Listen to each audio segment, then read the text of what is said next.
গতবার বিপ্লব জনগণ পার্টিসিপেট করছে সত্য, কিন্তু শেষ মুহূর্তে সামরিক বাহিনী রক্তপাত এড়ানোর জন্য তারাও সাপোর্ট করছে এবং তারা এই এক অর্থে বলা যায় সেই গণঅভ্যুত্থানটা সমর্থন করছে। এবার কি হবে মনে হচ্ছে, আর একটা অনিবার্য বিপ্লব আসন্ন। আসলে তাই, পরিস্থিতি এমনই খারাপ যে একটা বিপ্লব আসন্ন হয়ে গেছে। আমরা বিপ্লবের মধ্যেই থাকবো। সেই বিপ্লবের লক্ষ্য কি? লক্ষ্য তো মানে যারা নেতৃত্ব দেবে তারা ক্ষমতায় আসবে।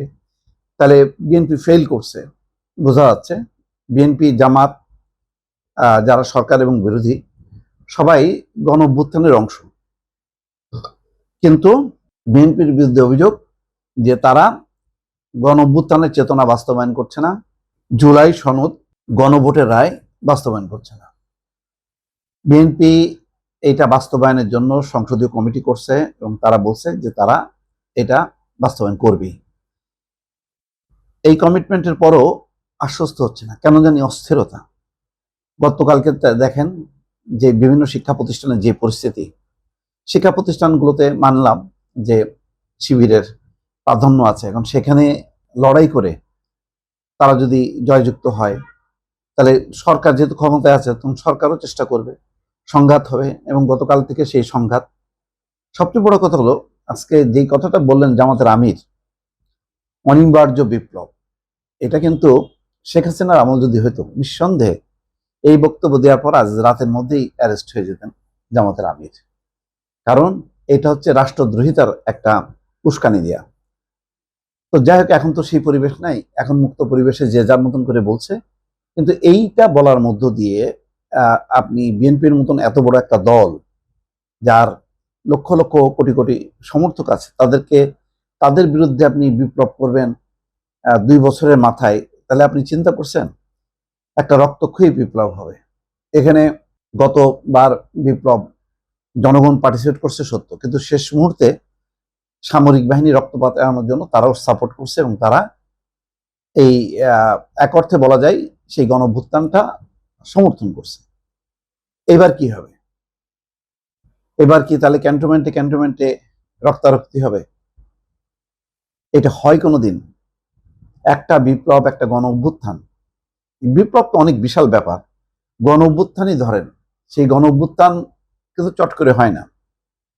সেই 90-এর এরশাদ বিরোধী আন্দোলন গণ অভ্যুত্থানের রূপ নিয়েছিল।